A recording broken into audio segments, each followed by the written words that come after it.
Hello,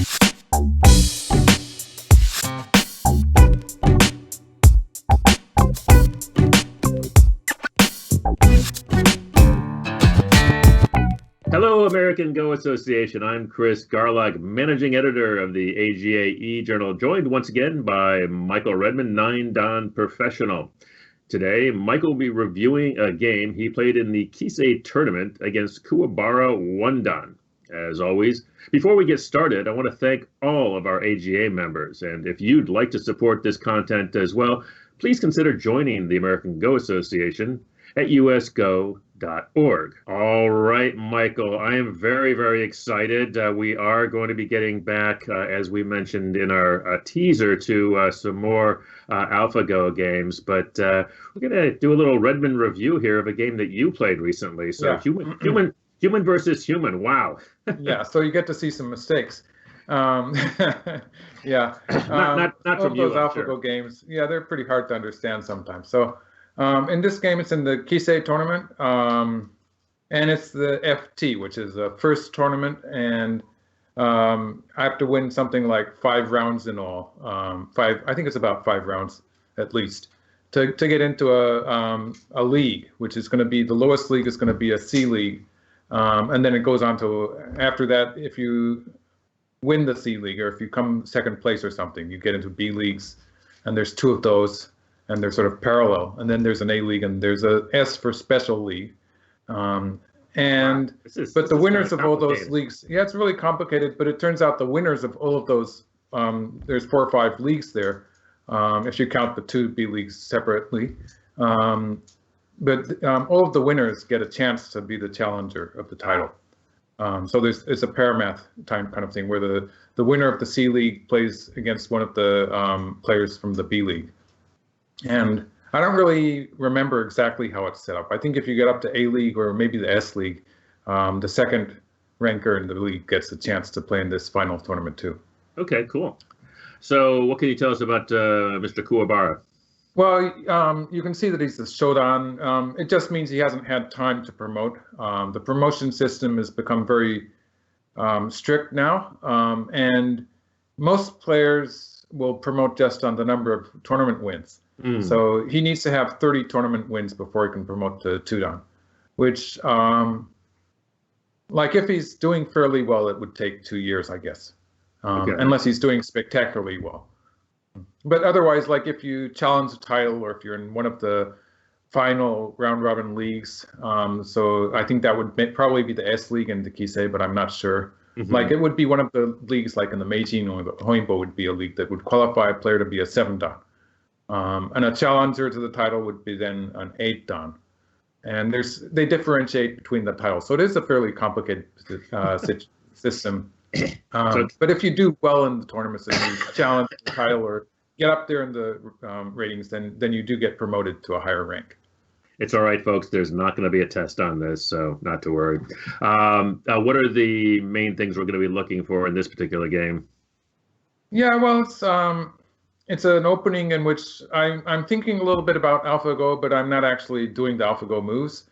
And we get into an avalanche joseki situation, which I thought I had figured out, and he springs a new variation on me. Oh, and cool. So it's a bit interesting there. And then it gets really messy in the middle game. It's going to be exciting. All right, let's do it. Let's take a look. So we start with this opening. And this is looking like something that I like to do, actually. Like I would like to be playing a Kobayashi style opening at this point. For instance, this would be the Kobayashi opening, named because Kobayashi Koichi liked to play it a lot in his prime. He had various openings he liked to play, but it was one of the most successful, I guess. And I would put it to the side a little bit like this, which is a bit more greedy. And I have all these opening theories that I think actually with AlphaGo, I'm probably going to just stop playing the openings that I'm comfortable with and just experiment for a while. Just cool. Because, yeah, that's how I'm hoping to get out of kind of the rut that I'm in at the point. So I'm going to be changing my style maybe, but that's something that I really like to play.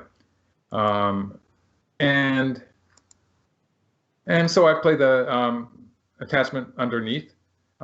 This is, again, it's the most popular professional move. It's a position where I'm fairly familiar with the pincers too, so I might have played a pincer of some kind against this stone. But I'm sort of changing that too. So also when I play this move, I had the feeling that it's a bad idea for black to play the avalanche because the ladder favors white.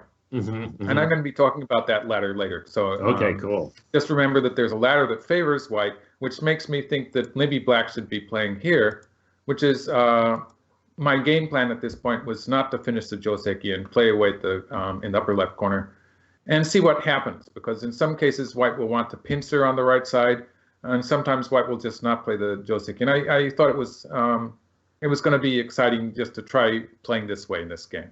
Okay. Of course, playing a jump on, playing this move here would have been the joseki move, but I wasn't planning on doing that in this game. So that was my plan.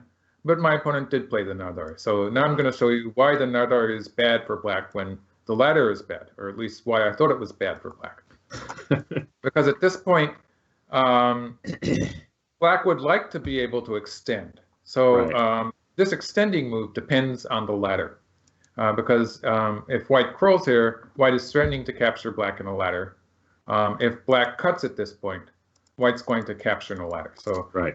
This has to do with that black stone in the upper left corner, which is just barely in the wrong point. Like if that stone was on a star point in the upper left corner, then black would be able to escape from this ladder. Wow. And anyone who wants to check it out, just check it out, on the board or something. I believe this is going to, it's going on a diagonal that's going to attach to a stone at the star point, but it goes right past the 3-4 point there. So this doesn't that black has a plan, obviously. Obviously, this is not what black wants to do.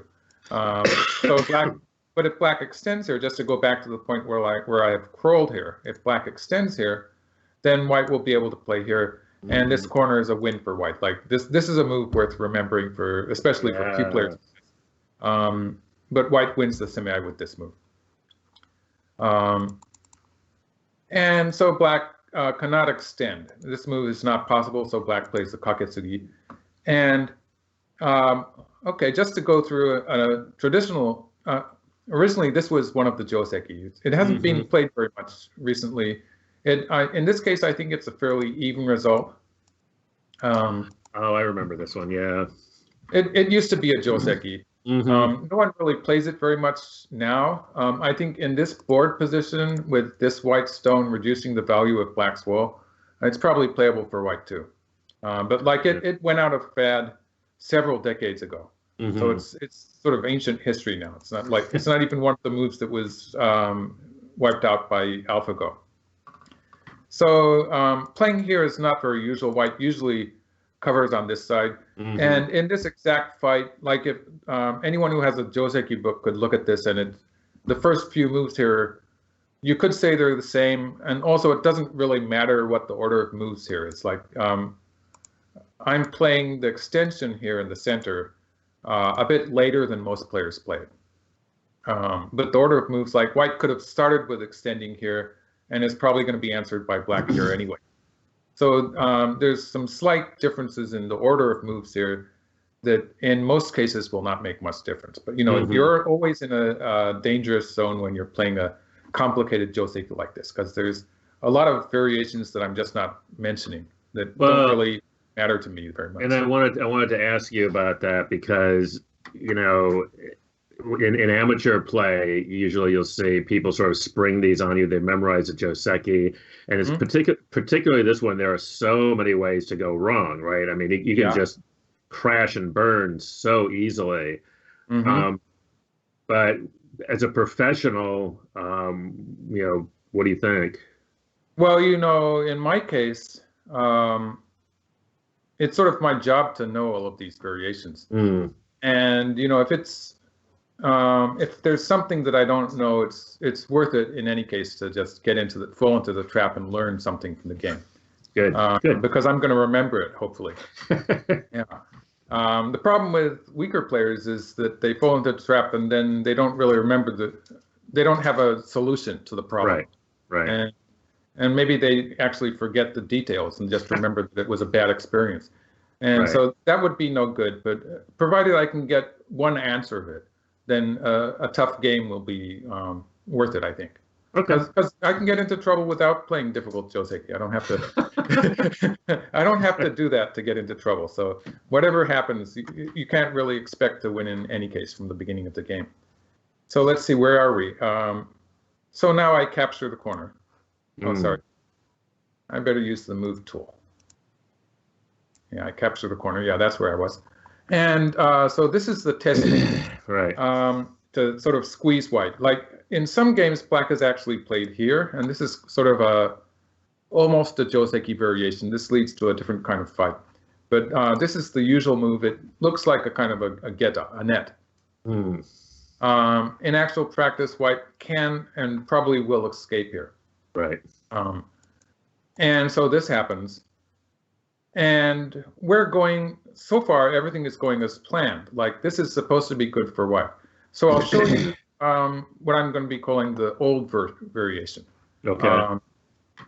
And this is the old variation in which black squeezes like people like to squeeze. It's a bad shape for white, but actually extending here is not so bad after all.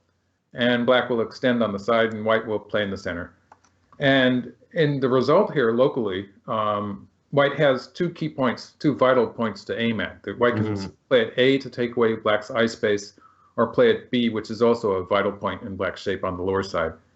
And white's shape in the center is actually it's a fairly strong shape. So this is actually good for white. And if we go back to that extension that I was talking about, black playing here instead of here. Now you can see that stone is really in a weird place. It's a bad place. And if black had been extending at the mark point instead of that stone, then it would have been an even result. That would have been a lot better for black. Right. And so if the latter favors black, then this stone that I'm marking would be at the other mark point, and it would be an even result. So that would be playable for black. In fact, when the latter favors black, white will probably avoid this variation. So that's the old variation. And squeezing here is the old variation. Actually, not squeezing is the new variation. And you know, this variation has been around a while. It actually showed up in the Master series. So there was a pro who played this move against Master. And in that game, it was the same shape in the same area. I think it was the same lower right corner, but black and white were reversed. So Master was playing with my color. I mean, Master was in my shoes in this joseki, but the colors were reversed. So Master was black. I like that. My Master was in your shoes. I like that. Right. Yeah, okay. I was having trouble to find the right. No, that works. That works. So at this point, this is where my opponent played something that was very unexpected. So usually black is expected to play something like this. And this is, I'm probably taking this directly from the Master series. And white will again get a fairly good shape on the center. And you can see this is much better shape for black on the right side compared to the last variation I was showing. But again, white has very good shape in the center. In this case, I would just press from above.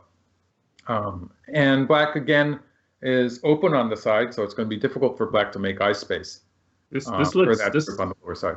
This looks too good for white, right? I mean, black has a better shape on the right, but on the left, that's just it's bad shape. It looks heavy, bad shape, yeah. And you know that marked stone, that stone for white that I've marked, is in a very good position to reduce the value of black's thickness on the left side. Yeah.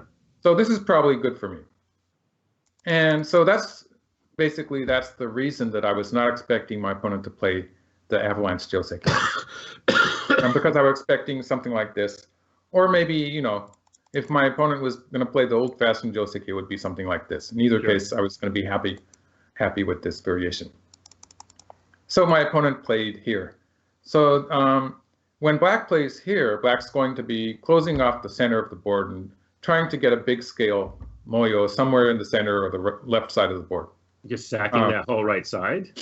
The right side is a pretty flimsy shape. And when I play here, there's no way that black's going to be saving everything. It would be very painful for black to be trying to save the whole group. So black jumps out, and I get to capture the two keystones. Ouch. So locally, this is a lot of territory for me. and it's good for white locally. But Yeah, I and love then it black for white.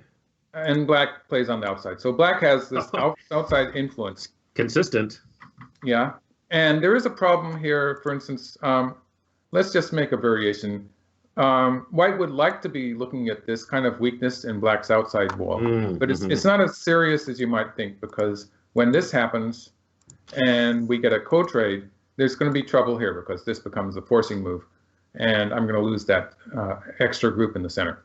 Wow. So there's a lack of liberties. There's some damezumari there that makes it difficult for me to make this move work.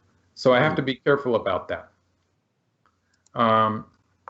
And so now I play a Kakari in the upper left. And this is a point where I'm aware of the fact, but I'm actually being a bit greedy. It's sort of on the borderline between being too greedy or having a strategy to grab the territory and then jump in. Well, I wanted to ask you about that because we've been talking about a lot of this while working on the AlphaGo book. And I mean, well, white has a little bit of an advantage here, right? It seems slightly better for white. That's my impression, but there's no way really for me to attach a value to how much this outside influence that black has is going to work. Like I have a big territory there in the lower right corner, and so obviously all of the territory that we can count belongs to white. Black has no territory to count at all. Right. Like maybe you could give that group on the right side 2 points, but it's not really worth counting.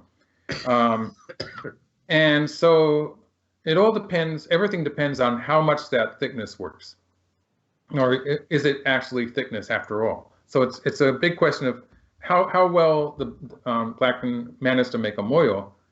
And the idea for white would usually be to play somewhere in the middle of the side, just to make it difficult for black to get a lot of space. So like if black would probably play this move, because otherwise white's going to get a Kakari next. So if black plays this way, white's going to extend in this direction.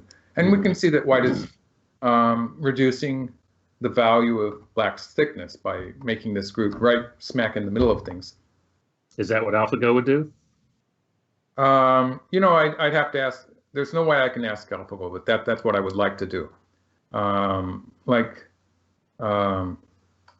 That's what we would do if I had AlphaGo at home. Like I would give AlphaGo this position and see what it does. Right. But maybe Master would do that.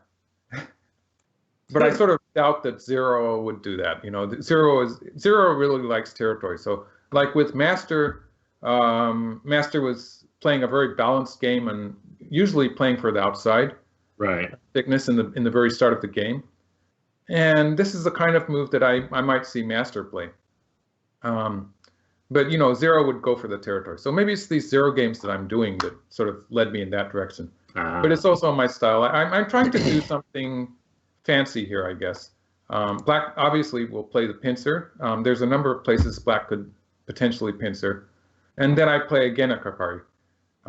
So with these, and again, black sort of wants to pincer. So with these two approach moves to the corners, what I'm trying to do here is I'm trying to reduce the value of the left side. Right.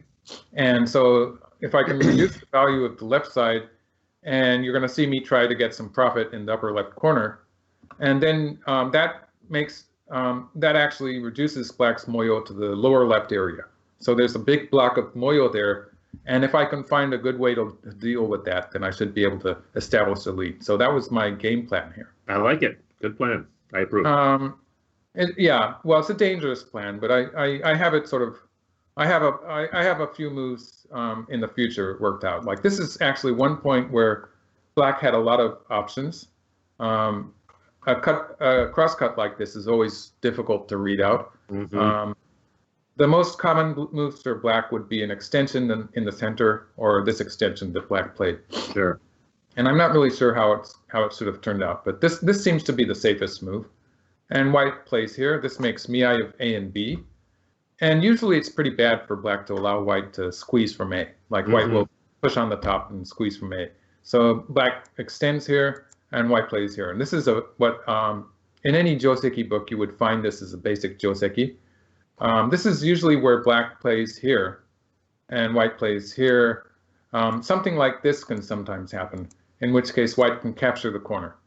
Nice. And in this game, this would be good for white because it would having a solid territory in that corner is pretty important.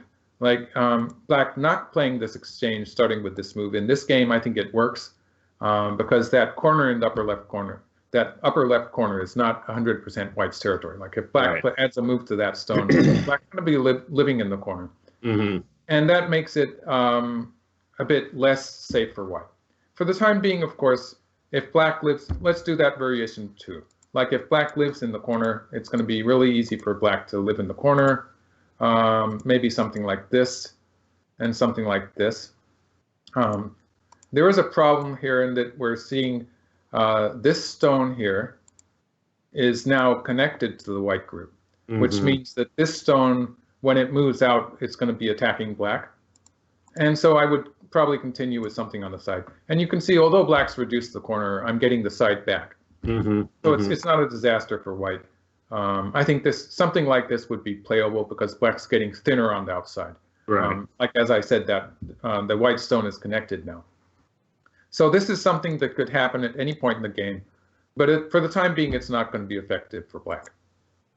So black plays here. So this is a very natural move, and we can see again the left side has been sort of reduced by the fact that I've cut off a block in the upper left corner, and the whole issue is what's going to happen in this sort of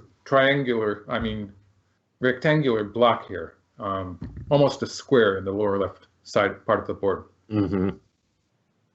And so I sort of floated it on the fifth line because parachuted that baby in. Yeah, right. This is because I'm sort of worried about the center of the board. Like playing here on the fourth line would be maybe a bit more orthodox, and black would probably cap, and I would be able to live on the side. But you can see in this game, the fourth line sort of looks a bit cramped to me. Like I would be gaining territory on the fourth line, but black would continue to surround the center. And so I think this would be okay for black. So I decided to go in on the fifth line.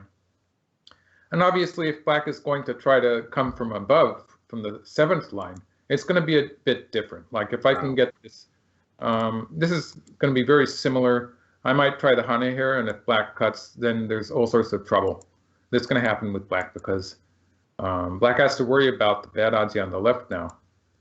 And so at some point, black has to put a stone in, and I can surround the lower side in good shape. And there would be a cut there. There would be a cut there at B. So this would be good for white. So black comes underneath. So this makes sense. And at this point, I play a hane here, and black cuts. And so this exchange might look really normal, but actually this is probably where the game really turned in my favor. Wow. Because I think actually black sort of just extended here. And locally, this is really bad shape, but black on the whole can attack this white group. Interesting. And like something like this might happen. It's going to be a very complicated fight here on the left side. But there's no question that this white group is going to be weak.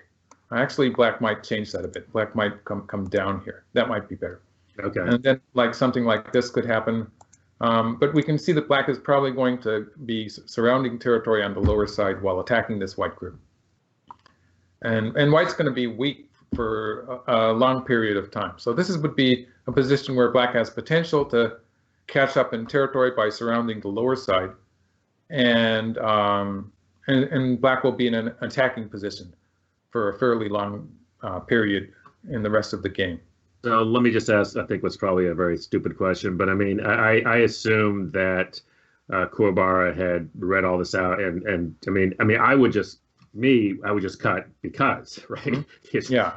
But now that you've shown me this, I like this much better for black. So Kuwabara must have considered it and discarded it. Why? Well, extending here, it's a really bad shaped move. Okay. And allowing white to connect here. At this point, this stone really, it's like it's pointless to have that black stone there almost. And so it's a shape where there's this wasted black stone, and people who put a high value on good shape will have a lot of trouble even just examining this move. It's a move that's sort of counterintuitive. But in this game position, I think the lower side is valuable enough that it's better to play this way. So I'd be interested to see how AlphaGo, for instance, would, because AIs like AlphaGo in general, now there's a lot of them, but in general, they tend to favor good shapes. So this would be, I think this could potentially be a blind spot for an AI, Go playing AI also. But somehow I think the people with DeepMind have overcome that with AlphaGo, because, especially in the Zero program, because it's so different from what I expect sometimes. So to get back to the game, black cuts here, and this gives me a whole bunch of forcing moves. So I start with this, and just to give an example, like when white plays this attachment, the strongest move for black would be to attack here. Yep. And something like this might happen, and this is where it's going to link up with bad Aji on the left, because white can play this kind of thing. And naturally, you don't want to let white get a Ponnuki, so black's going to escape. But then now it's really troublesome for black. That's so cool. There's double Ataris all over the place, so black has to worry. Like if black plays here, white's going to break through. And actually, these three black stones here, white can capture them in a ladder. Anyone who's interested can read out this ladder too. It's another ladder going across the board. But it sort of misses that black stone in the upper right corner barely, and it sort of links up to those white stones. So the ladder favors white, and white can get a very good shape in the corner here. So this is going to be good for white. White's already alive, and I would probably even just leave it for the upper side now. But if I add a stone to that white group, it's going to be alive, and even if black plays first, it's going to have one eye. So I'm not really worried about this white group. It's out in the center after all. Right. So this is an example of, or otherwise, like when I play here, if black extends immediately, this is going to be even worse. It's going to be a ladder again. So black has to escape, and then something. Now I get the whole corner. Wow. And so this would be a disaster for black. You can see white's out in the center too.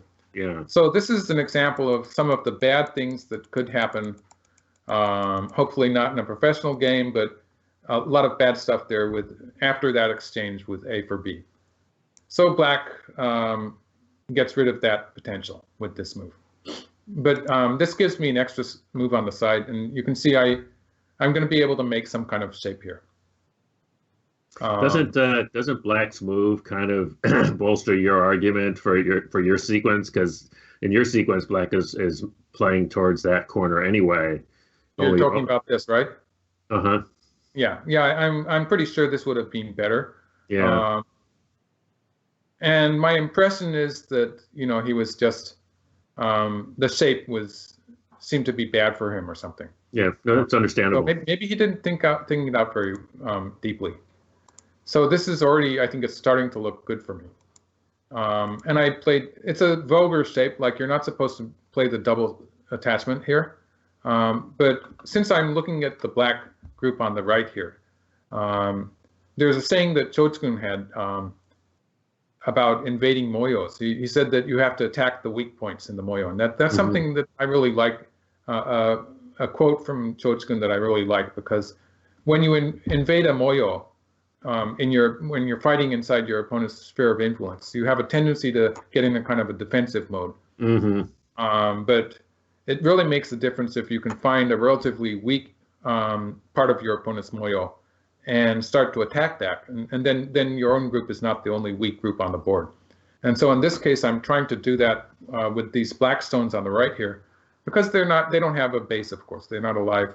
And there's some potential for white to cut them off. So I'm trying to put the focus of this fight on that black group instead of just running off and trying to make a. Can you just show what you're aiming at? I think you're talking. Well, it's pretty clear at this point that I'm threatening to push through at A. So it's a very simple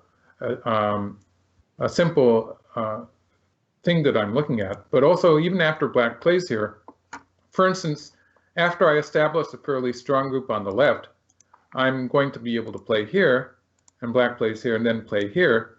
And you might remember that I was saying this was difficult because of damezumari. There's no damezumari now because I have this, I'll mark the white stone. There's this white stone here that adds some liberties to my group. So provided I can make my group on the left strong before this happens, it's going to be an effective attack. In fact, you're going to see that happening, something close to that happening in the game. So even though black has just added a move to this group, it's still not completely secure. So I continue here. And again, I'm still looking at that aji on the left, that the potential I have to squeeze, because I still have this. And I'm going to completely abandon any idea of living in the corner. So I'm more interested in strengthening my group on the outside. You can see this is developing into a nice squeeze. Oh, yeah. This is a point where black would like to be able to push through here. But if we assume this is forcing and white connects, this is going to be bad for black again, because you can see those 4 stones are getting chased around a little bit. If black goes after the stone on the second line, white's just going to be able to squeeze from above. So if black pushes through, white takes the stone. And something like this might happen. And this threatens to capture the black group, so black has to answer that. And white has already a living shape. So, and I'm sort of out into the center too. So, and you can see the corner territory is not so big now because I can slide in on the first line later. So black is down to something like, I would call that black territory approaching. If we count it, say black surrounds somewhere on the 6th line. I guess we can sort of make a shape there with black surrounding on the 6th line. It's something like 40 points, like maybe slightly more than 40 points, assuming black gets all of that territory from the 6th line. And so black has a lot of territory, but again, you know, I have something like 20 points in the lower right corner, and I'm going to have something in the upper left corner and upper right corner, and a bit of territory on the lower side. And when I do attack at A or B, it's going to be pretty devastating. So I think I have the initiative here. So you just have to wrap it up. Yeah. Well, that's not exactly what happened. So let's just get back to the game. What actually happened in the game is after this, so we're here in this squeeze here. Black just allowed me to squeeze, which is the better choice. So black didn't do that, and instead black just captured. But again, this is quite similar. Again, it's a point, you're right, I just have to wrap it up. At this point, I think I've established a fairly solid lead. Yeah. Black has more territory. Black still has more territory. I'd say black has about 35 points on the left side, maybe. So black has an advantage of about 15 points before Komi. But again, that upper left corner is not 100% my territory, but it's more my territory than 0. I have something there. Like if black lives in the corner, I'm going to get some territory on the side. Right. And black's going to be weak on the outside and stuff like that. So there's going to be some territory there. And again, the upper right corner is not established territory yet either. But for the time being, A is such a strong attack that I think I have some I'm going to end up with some territory in both of those corners. And with black having a 15-point advantage at this point, I have Komi too, so I only have to catch up about 10 points. Right. So I think this is good for me. I should be able to coast to a victory. Like that's what Master would do. Absolutely. So black slides, and you can see black is just ignoring the weakness in the center and trying to catch up. He doesn't have time, right?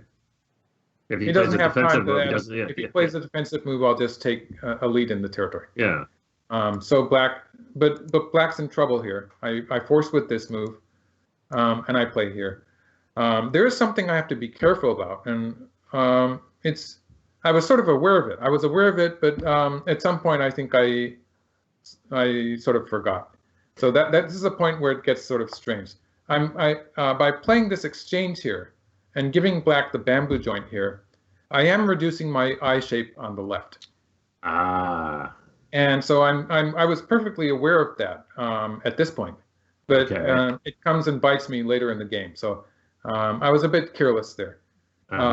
So the point is, I have to, the timing of this, the reason I played this connection here at the last moment, this move here, was because I have to get some momentum here to be attacking, so I don't have to worry about that group on the left. So that's part of it.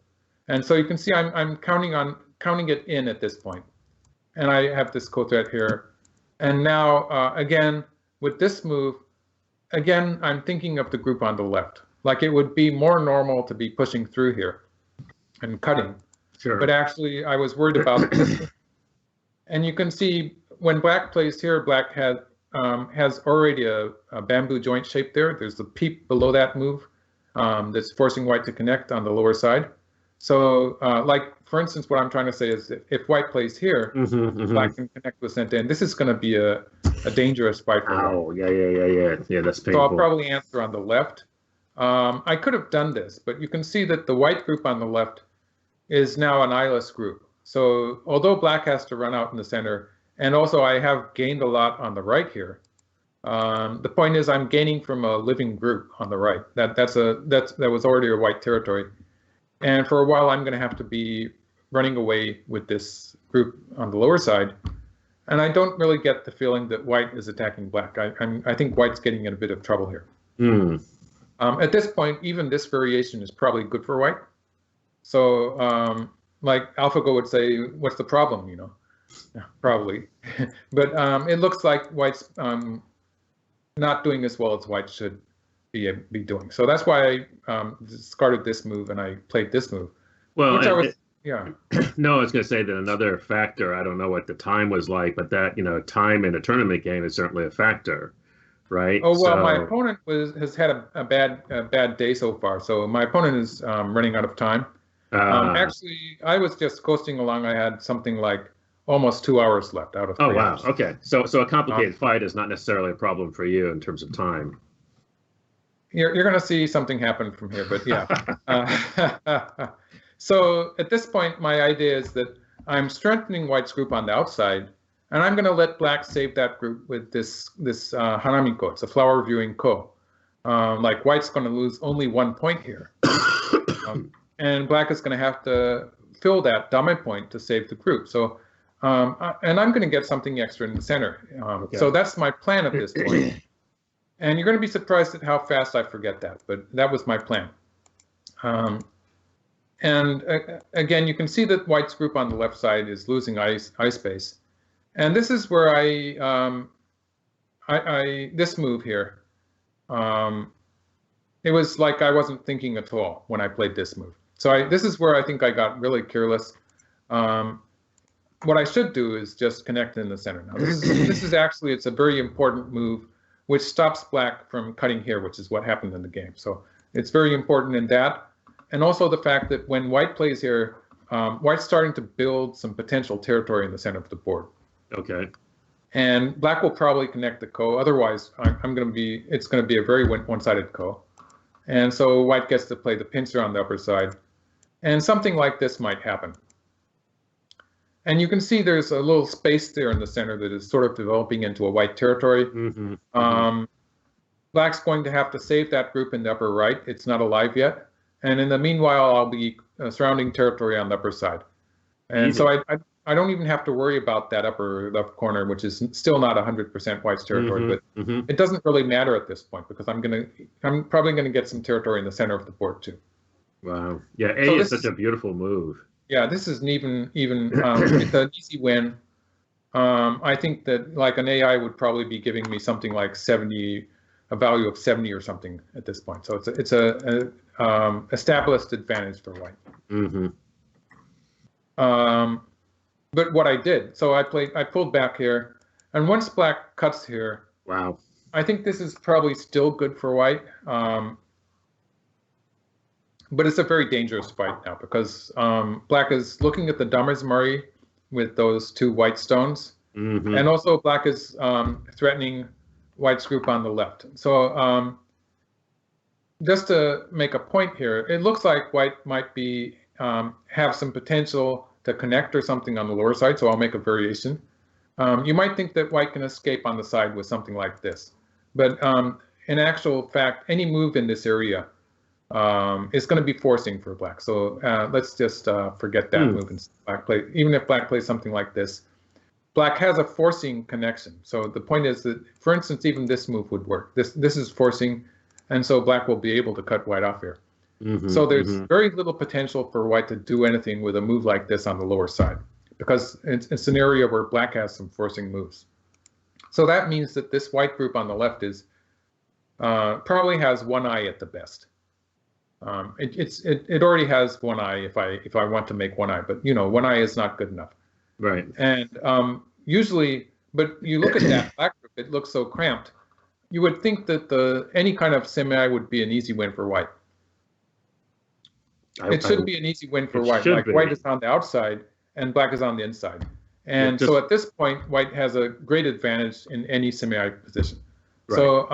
So that's the impression I start with, and I continue to feel this way even as the semeai gets a bit dangerous. So this is where you see me gradually drifting into a very dangerous situation here, because you can see I'm playing for good shape in the center. And this is really good towards the upper side. It's going to make a big difference in the fighting that happens on the upper side of the board. And you can see that I'm not really worrying about this group on the lower side, because black still depends on this ko here. Black has to come back to this point at some point. And so I'll be able to add a stone to the white group and make a life. And so that's my reasoning here. But black cannot afford to connect that ko. So black has to attack. And so at this point, it's already getting a bit dangerous, but still white has an advantage in any semeai that might happen. But it's less of an advantage than I was thinking it was. So at this point, the move I chose was this move. And my idea with this move was to end this fight on the left with sente and start the ko. Okay. So I'm aiming to start this ko here in the center by taking sente. My other option would be to play here, which keeps a good eye. So this would give me an eye on the left. This is probably what I should have done. Black can play a forcing move from the center, but black cannot really finish off this white group with just that one move. So black really needs to play another move here, and then I could play the ko. And in this case, I have a big eye. Capturing those two black stones will usually give me a big eye. Sometimes it will be a normal eye. It's an eye in either case. And with an eye there, all of these inside dame, I'll mark the inside dame, places like these. Black's probably not going to have an eye on the lower side. So if I win this ko, all of these inside dame belong to me, because that's one of the kind of axioms. There's a saying about a semeai that the player with the eye gets the inside dame. That means that the player without the eye will have to fill all of those dame to put white in Atari in this case. So I have a big advantage in this semeai, and I will be able to play moves like B or C as ko threats for this ko that we're fighting in the center of the board. So I have an advantage with ko threats too. This would be good enough to win the game. So were you overconfident? Right. Well, I was thinking there's no way I'm going to lose this semeai. Why don't I just take sente, and it's going to be easy after that. Because I did see this move. It's not as if I didn't realize that I could capture these stones. And so black cuts there. This is sort of forced. And now white has an eyeless group. So again, that makes a big difference in the semeai, because those inside dames will not belong to white now. And so I play this little squeeze, and then I take the ko. Now this was yet another careless move. And so this is the move that really at this point I deserve to lose the game. After playing a move like this, I deserve to lose the game. And the point is that the moment, the problem here is that once black plays here, suddenly white doesn't have so many outside liberties. Like white has just those 3 liberties, plus white has a few outside liberties, but not enough. It's a very dangerous semeai. So I really needed to add one more move here, which threatens to escape in the center. And if white does escape in the center, that black group in the center is going to be in trouble. So black really has to answer that by capping here. And then I can start the ko. And after playing once a day, now I'm going to have, like, compared to before, I have 2 extra liberties in this. So 2 extra liberties is big. So that will make it an easy win for me. Okay. And I still have full threats at places like B. Right. So in this variation, I still have an advantage in the semeai. But when I Right. just took the call, I was thinking I could play those moves as co-threats. Like I was still being a bit careless. And I still have more than an hour and a half left. So you can see I wasn't worried about the game enough to be spending enough time to think about it carefully. So this is a kind of a mood I get into sometimes when I think I've won the game, which is very dangerous. And so you can see I'm not really seeing it as a serious danger yet. But the moment my opponent played here, it suddenly dawned on me that I'm really in trouble here because, well, first of all, I have to connect the ko, right? So that's what I did at this point. I connected the ko. There's also the option of trying to do something in that area on the lower side. But as I was saying, Black has all of these forcing moves in the area, which make it very difficult for me to be trying anything in that immediate area. So at this point, like I don't know how many variations I read. Like I spent more than an hour just looking at, and actually my opponent spent a lot of time on this previous move too. This move that Black just played, I think my opponent used his remaining time on that. And then at this moment, I suddenly realized that I was in trouble. And it was actually one move too late. Like I should have realized at this point and just jumped out here. But at this point, I realized that I'm in trouble. And I spent a lot of time thinking about various things that I could try to do on the but actually, I don't have any good options. And I have to win the ko, of course. So, so I thought about it for a while. I pushed through once, trying to make Black a bit more cramped there, and then I just connected the ko.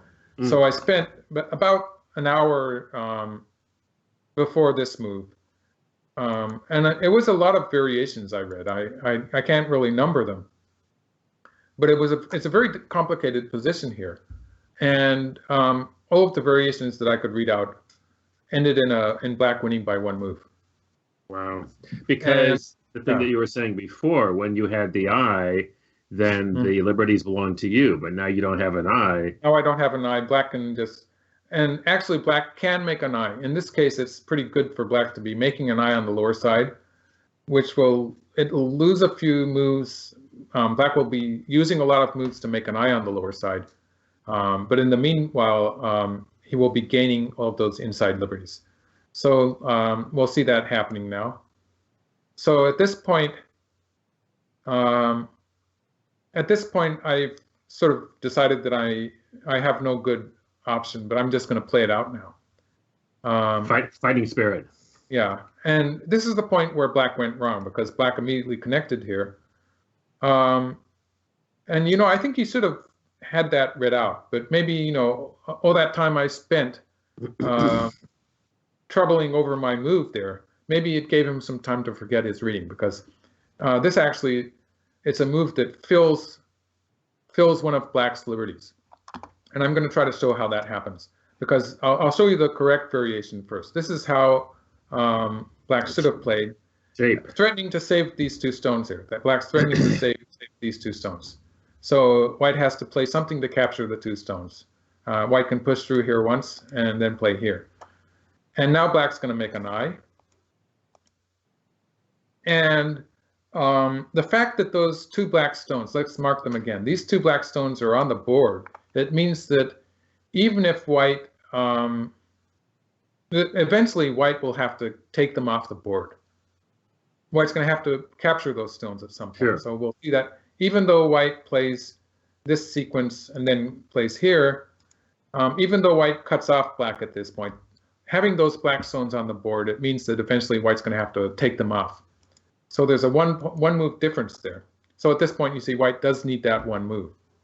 So just to go back for a second here, this exchange takes them off the board for me.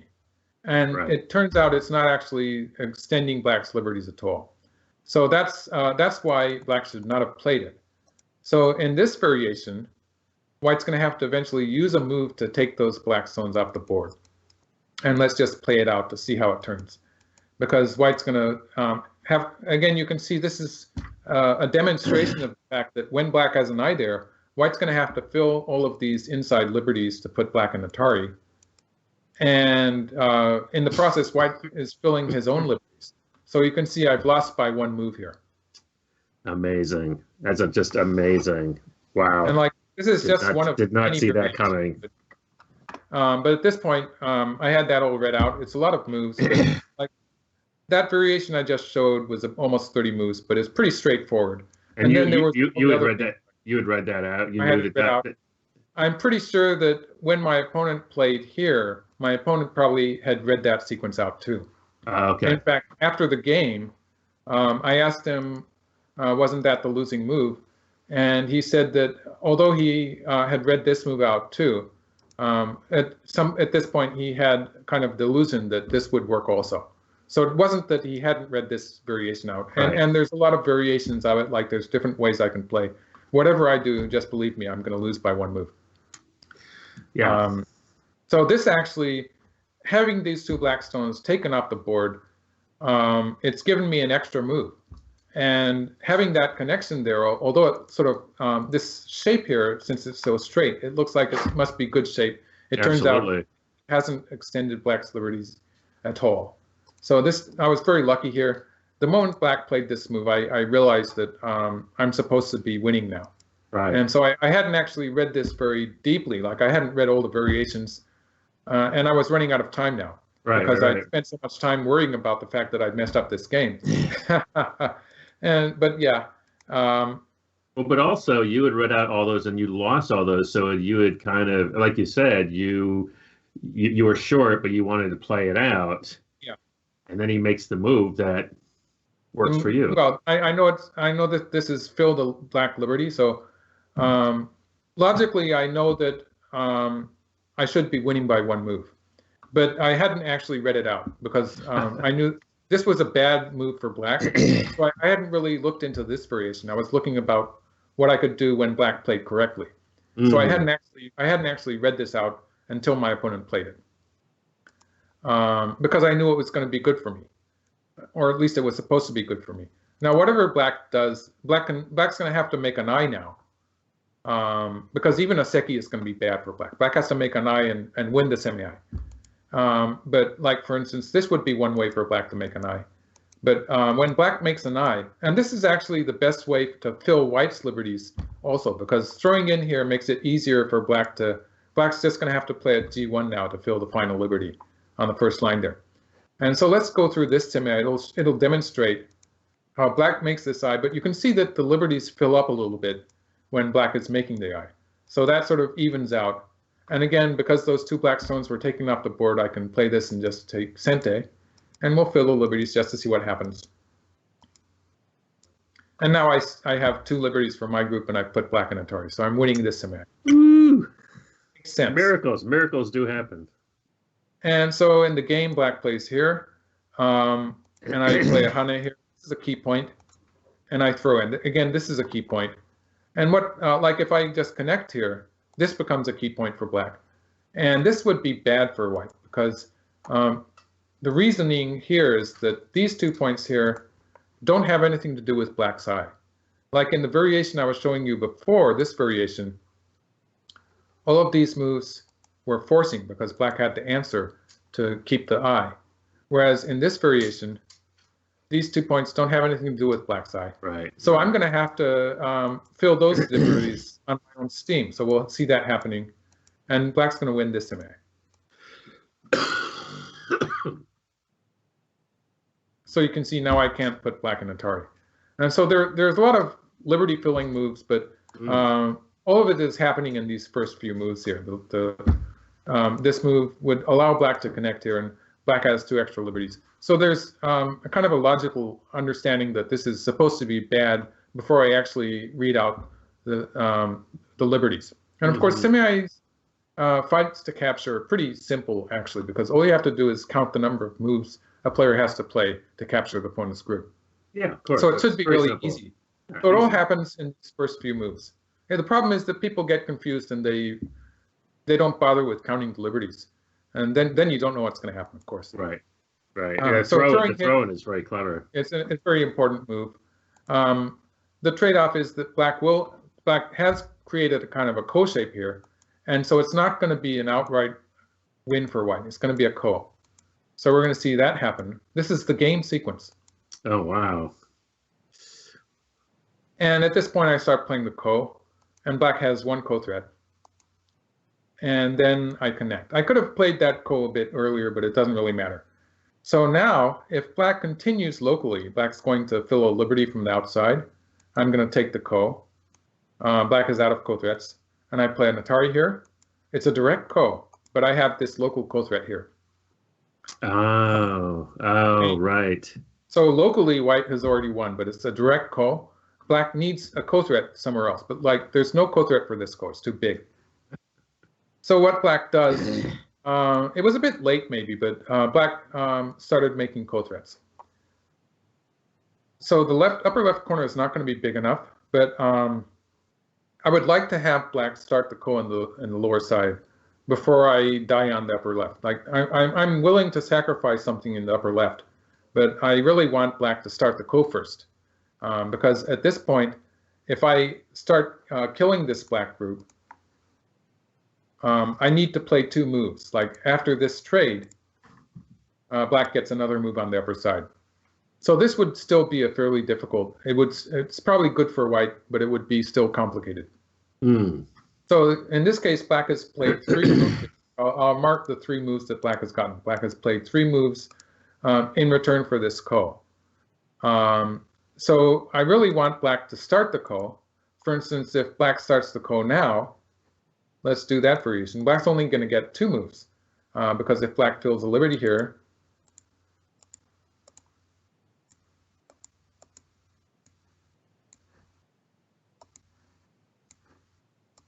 now you see black only got, and even black can't do that. Black has to play underneath. So black only got two moves. I see. So those would be the cut here and this down here. That means I'm going to get the upper side, or actually the right side is going to be in trouble too. The right side, the black group on the right side. And so I get an extra move. So I really want to have black start the ko, but black's not going to do that. So we're sort of, the timing for white to go back to the lower side is what we're fighting over at this point. Mm-hmm, mm-hmm. And so black continues in the upper left. And if I continue playing the strongest moves here, for instance, this is what I did, and I'm already sort of giving up those stones on the left. Right. Locally, the best move, and I think earlier in the game I maybe showed this variation. White plays here. This is the strongest move. And let's have black play the ko now. So black fills a liberty.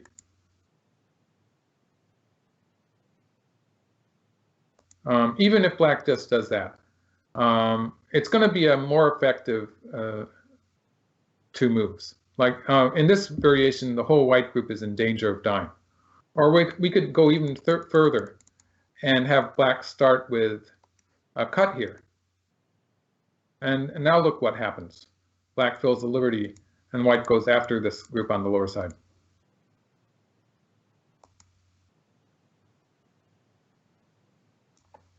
Now you can see there's a big difference here.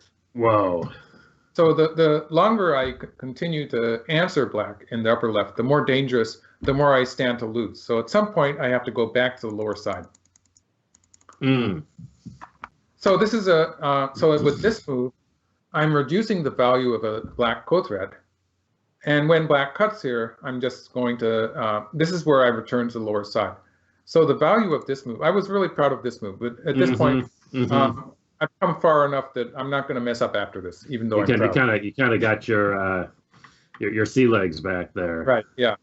Well, this is the normal shape. It's better in this case to play here and just cut off the tail, you might say, instead, like a lizard losing its tail instead of the whole body. Yeah, but to use your thing, I mean, I would say that the normal, even though it's a normal move, it's a little bit greedy because it's greedy, yeah.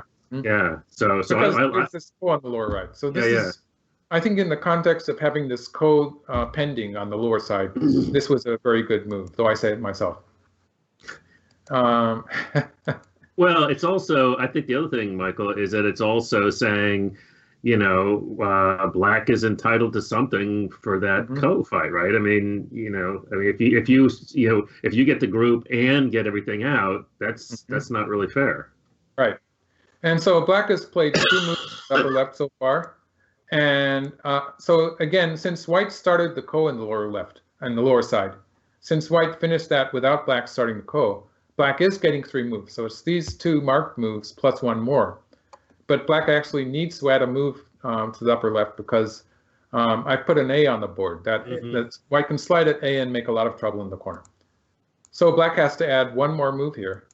And that means that I still have a lot of potential on the upper side. I could still play in a kind of extension here. This point, eventually this point is going to be forcing against the corner. And so there's all this stuff that I can still do with the upper side. I still have a lot of potential there. So this is a great advantage I've gained in the way I've handled the upper left. And then I just switch to the, you can see I'm starting to think again. So after I made that big mess up on the lower side, and I realized that I was going to lose the game at that point, my mind started working again. Which we And call at this point, I've killed the right side group. it was funny because you had an NDE or a near-death experience, but Right, yeah. looks like it wound up turning out because now black is just dead on the right? Yeah, that black group is dead. And so I can, even not counting that, I'm already ahead in territory. Like if we count the lower right area of white territory and the left side area of black's territory, it already is starting to look good for white. And so at the very least, white's going to get an advantage on the upper side. Wow. But I realized I could kill this black group on the right. So this is where my opponent resigned. Woo, what an exciting game. Thank you so much. And again, just a real treat. Looking forward, of course, to getting back to the AlphaGo games, but a real treat to have human versus human. As you say that, you both make mistakes, but Right. I thought your point was that's something to learn from, right? Yeah, well, I have this bad habit when I'm playing a good game. I sort of, sometimes I realize that and I get a bit careless. So I'm quite aware of that, but it's pretty hard to get rid of sometimes. You're human, Michael. You're human. Yeah, I'm human. It's a difference I see when I look at the AlphaGo games.